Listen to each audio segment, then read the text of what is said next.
I stand before you humbled. I think I'm more than proud and delighted to be with my alumni.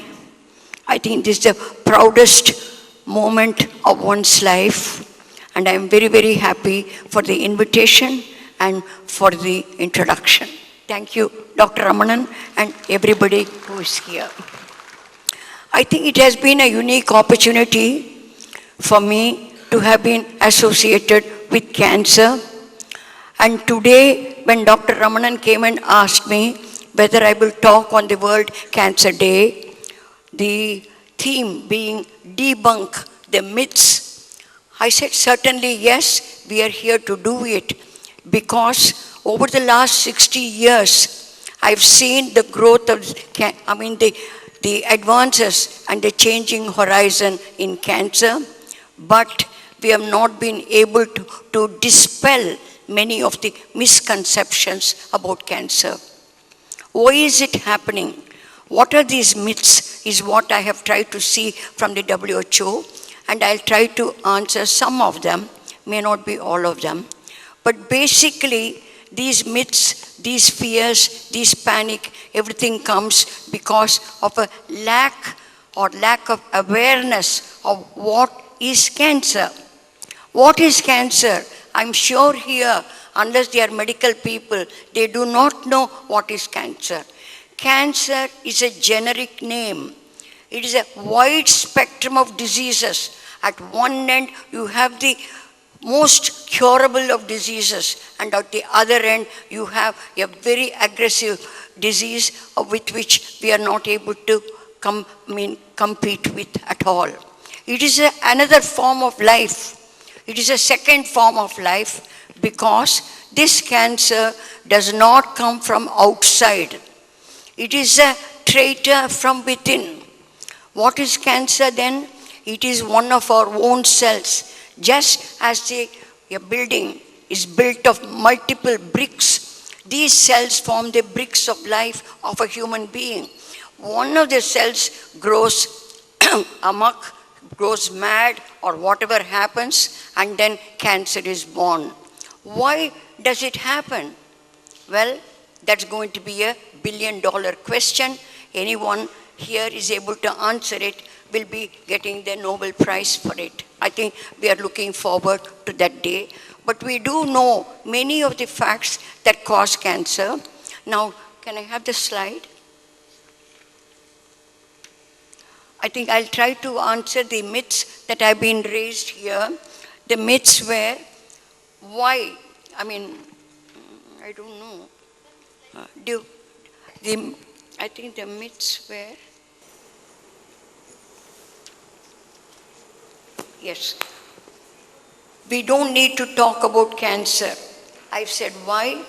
Because you should know the basic facts about cancer, because cancer is a major health problem worldwide. It is a global problem. It is an increasing problem. And I think it is very necessary that everyone should know about cancer. And as I've already told you, cancer education and awareness, I think, to dispel the unfounded myths about cancer, I would like to say cancer is not fatal. It is not incurable. Cancer is curable if detected early. This if is a very big if, and it is not for all cancers. 60% of cancers are possible to prevent and can be cured if they are detected early. Number one, that is one myth, that cancer is fatal. Everybody, cancer, shavu, odane shaha vendida. It is not so at all. It is because you do not know it consists of a host of diseases, and some diseases can be fatal, some diseases are not, and a larger percentage, like 60%, is not fatal. It is curable, it is detectable. It is detectable in what is called the pre-cancerous condition. Pre-cancer, before cancer occurs, and we have a methodology. Why is the cancer happening in spite of it? We'll come to it later. The other myth is pain. Always pain and cancer are synonymous. No. Pain is not a symptom of early cancer. Pain is a symptom of late disease. So once pain comes, you know that it is not early. So many people have a tendency to say, I never had pain, so I did not come. So don't go by the saying, if you have any problem, I had no pain, so I did not go to the doctor. Pain is a late symptom. And therefore, I think it will be very necessary for all of you to know the 7 danger signals of cancer. Now, I'll come to the 7 danger signals later. The next myth is there are no signs and symptoms. Again, this is wrong. There are always signs and symptoms which people tend to ignore. The 7 danger signals are there, and the 7 danger signals, can we have the next slide? The 7 danger signals do not mean that you have cancer. They definitely don't get frightened. They do not mean that you have cancer. They are only a pointer. They are a direction to seek advice. Not ignore it. Oh, I'm getting old, so I'm having indigestion. My throat is bad. It's all right. It will be all right. So this ignoring should not happen. Normally, many of these small symptoms get all right within a matter of few days or a few weeks. But if it's going to persist, you will have to seek advice. I think that is where you need to know the danger signals that can caution you and say, let me go and consult a doctor. Many of them are very, very real ones, especially for women. I want to say any vaginal discharge, abnormal vaginal discharge, is a pointer to go to a doctor immediately. Certainly do not wait even for 1 month. If there is an abnormal vaginal discharge outside of your menstruation, it is abnormal, so you have to go. Similarly, any lump in the breast, don't say I had no pain. In 90% of cases, it may not be cancer. And I think you are well within, you can go and then be comfortable saying that there is nothing. But if it is cancer, it is going to be very early, and therefore you will be within the scope of curability. The next myth is, there is nothing I can do about cancer. I've said, why not?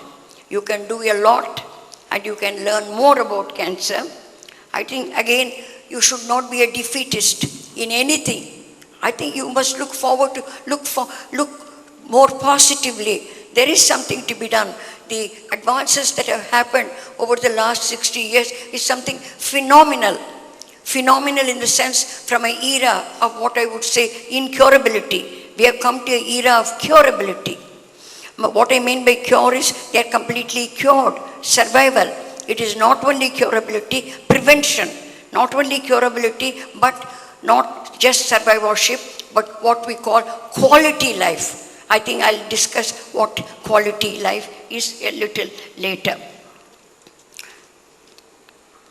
The next one, I have already talked to you who said cancer is not curable. I think it is very necessary for you to know that 2 out of 3 cancers are preventable. We are able to cure 1 out of 3 cancers that we see. We have the potential to cure 2 out of 3, but we are curing only 1 out of 3. Why? Because all people report in a very advanced stage. Unfortunately, all cancer institutions tend to get patients, nearly 60% of patients come in a late stage. In a late stage, curability becomes a little difficult, but we are advancing, and there are methods, even in advanced disease, we are able to get them within the scope of curability. So remember again that early cancer is curable. Now the next one says, cancer is my fate. It is a disease of karma. That was what was said early years from the days of Hippocrates. Karma, destiny, so I am bound to die. And with the Indian background, and they say, karma vandache poga vendida. It is not that at all. It is not a karma disease. In one way, maybe you can say, because you have not taken care of it. As I have already told you, 2 out of 3 cancers, can be cured if detectable. What are these two, the 60% of cancers that are preventable and curable? They are cervical cancer, breast cancer, and oral cancer. In two of these cases, we know the direct causation. In breast cancer, we don't know the direct causation, but we have adequate methods to detect it early enough to take care of this.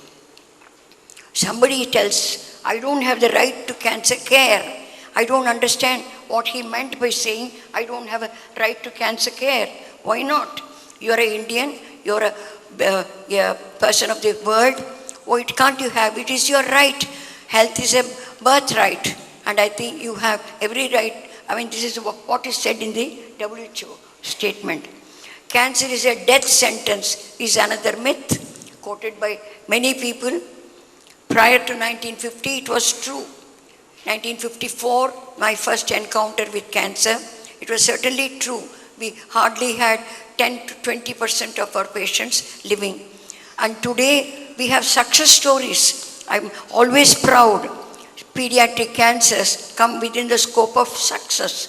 60%, 70% of pediatric cancers go back to normal living, not just life. A child from 3 years goes to 70 years, goes to college, has a married life, and comes back to see me with the children. What more happiness or what more satisfaction do you need? I think so. We are progressing, and this will happen in many other cancers also.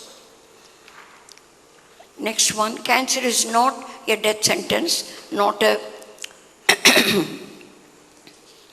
now somebody else has said cancer is just a health issue. Yes, it's certainly a health issue, but it is a very major health issue. Why is it a major health issue? You will see the magnitude of the problem is reflected in the burden of cancer that we have. I think it is much higher if you take all the developing countries together, but I have data here for India. There is an annual increase of 1% in cancer burden.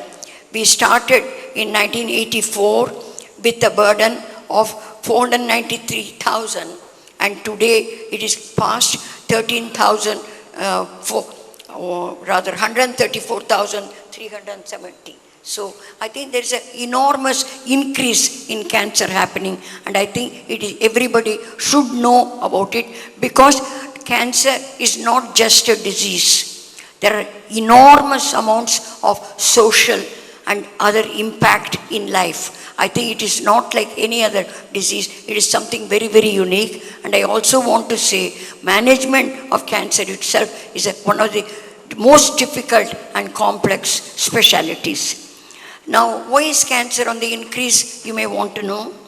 With control of communicable diseases, increase in life expectancy, trends in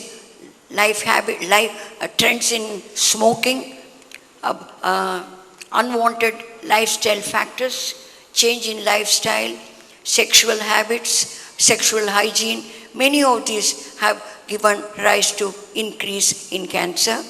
And I always say tobacco and cancer can be called synonymous. If you get rid of tobacco, you can get rid of 60% of cancers. So cancer incidence and why it is increasing, everybody should know about cancer. Now, cancer is disease of the wealthy, elders and developed countries. No, it is not correct. It is a disease of the entire globe. And as a matter of fact, the different types of cancers occur in different countries. And fortunately for us, at least when we started life in 1950, I say my encounter with cancer, I call it as starting my life. At that time, many cancers were curable. Today, with change in lifestyle, unfortunately, we are going to the Western type of diseases also. Lung cancer is increasing. Colon cancer is increasing. Both of them have a very, very, difficult to manage, and early detection is very difficult. How do we prevent cancer? I think I think you should know, basically prevention depends upon environment we live in, the food we eat, the hygiene we practice, the habits we indulge. I think it gives you fairly a wide spectrum of things that we need to do and should not do for having a healthy life. I think when I say food, there are a lot of food factors that can give rise to cancer. Do I have time?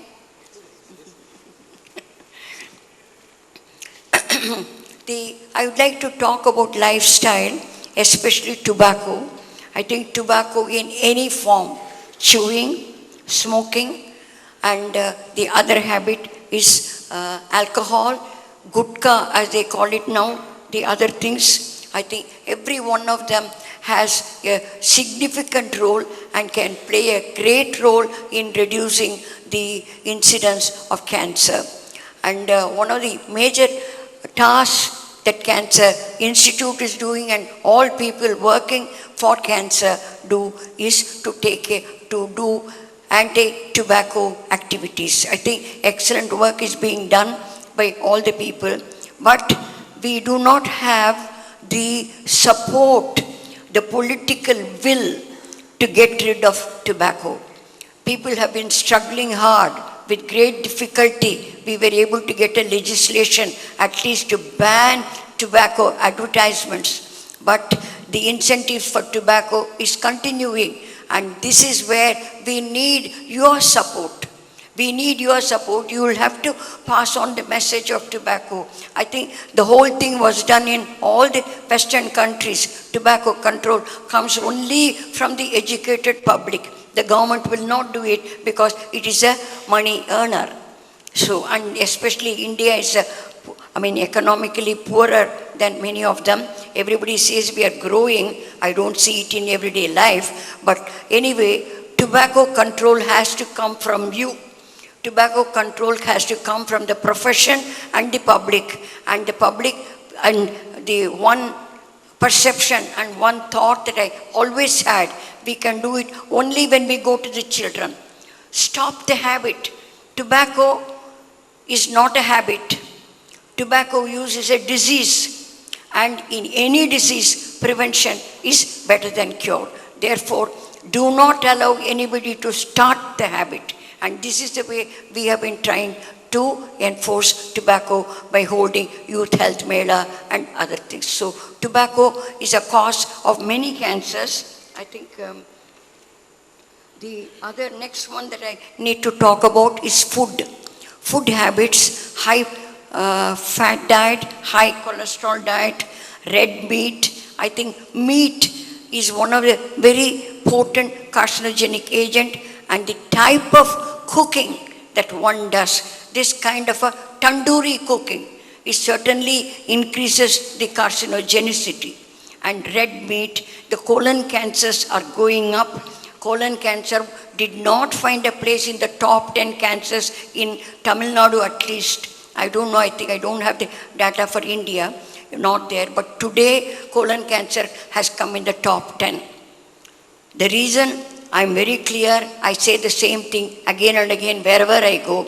Everywhere I go, which I never found 3 years ago, Talapakatti biryani, Calcutta biryani, Coimbatore biryani. I think stop this biryani habit. I think our colon, because everybody goes, I find lots of people, any hour of the day, people are standing there and eating. I think this type of a habit should stop. I think that is very important. Then I'll come on to hygiene, oral hygiene, sexual hygiene, dental care, I think very important.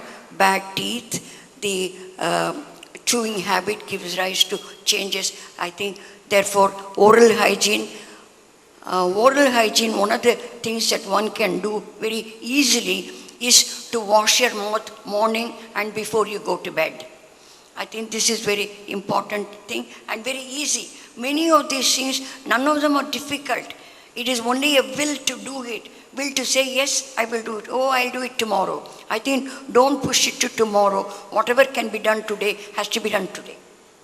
Then, of course, sexual hygiene forms a major role in cervical and other cancers. Today, of course, a lot of work has been done on the causation, viral causation. I think it is a very controversial subject, and therefore I think I'm not going to discuss it.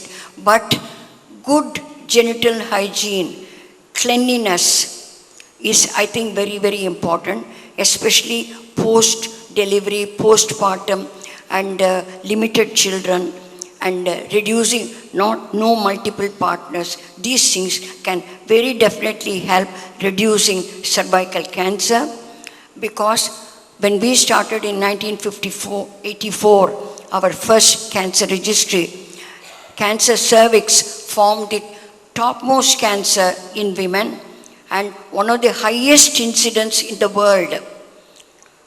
Today, cervical cancer has taken the second place and breast cancer has come to the top, and cervical cancer incidence has dropped down significantly, and this is essentially a result of education. And education, I mean not just cancer education, even general education. We find that more and more children, girls going to schools and colleges, definitely their attitude to life, their sense of cleanliness and personal hygiene is better, and cervical cancer is coming down, and therefore it is very necessary for us to continue, and it may be possible to bring it down to the level that happens in even lower than what is happening in the developing countries. So here again, we need the support of the public and women in general and women professionals to see that they give them an annual checkup. I think it is very necessary. Every woman goes to an obstetrician at some part of their life, because when they have a child, just do a gynec examination and just do, I think, very easy now. Today we have many methods that can give you a pointer that there is a possibility. You don't need just cytology at all. Visual inspection is there. There are many other methods. So I think it is possible.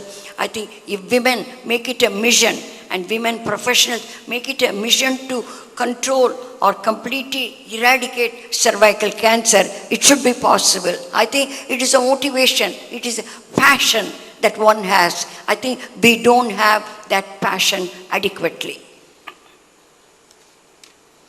Tobacco, I think I've talked enough. Tobacco is a killer, chewing, smoking. I think one word about tobacco, I think very, very important, passive smoking. It is the tobacco does not do any harm only to the person using it. The person, the worst victim is the bystander. And if it happens to be a child, I think it is much worse, and I think it is criminal to expose a child to tobacco smoking, to what it is not doing at all, just and because there are adequate documentation to say that these people have an incidence of cancer which will not be there without this. This is, I think, more an academic one, just to say how we are improving in survival. It is not as though I'm talking from mid-air. We are seeing improvement in survival. What was very low in 1960s, today we are going up. And we are talking in terms of survival, not 5 years. There is a wrong impression. 5 years is a point. 5 years, everything will, I think at the end of 5 years, everything will come back. No, lifetime. I think it is possible to cure people on their lifetime. The next slide. I think I've already talked to you about my pediatric cancers because it is my great passion, and we are very, very happy. And we have the living proof. I think the children, you can see some of them if they're on there to see that they're going back to normality. And some of the patients who have been treated, what they have to say, I think this is one of the best that I have. I have many of them. A Home Away from Home, written by one Mrs. Geeta Das, a survivor. Personally speaking, cancer has definitely made me a better person, helped me to live a life to the fullest, has given me the confidence to take risks and to believe in the vision and mission of cancer carers. Serving humanity is akin to serving God. So, lastly, I think I've spoken a lot. The message that I want to give, your fear should not be the fear of cancer. Your fear should be the fear of delay. I hope I have been able to give you some information and some confidence. Thank you for the opportunity.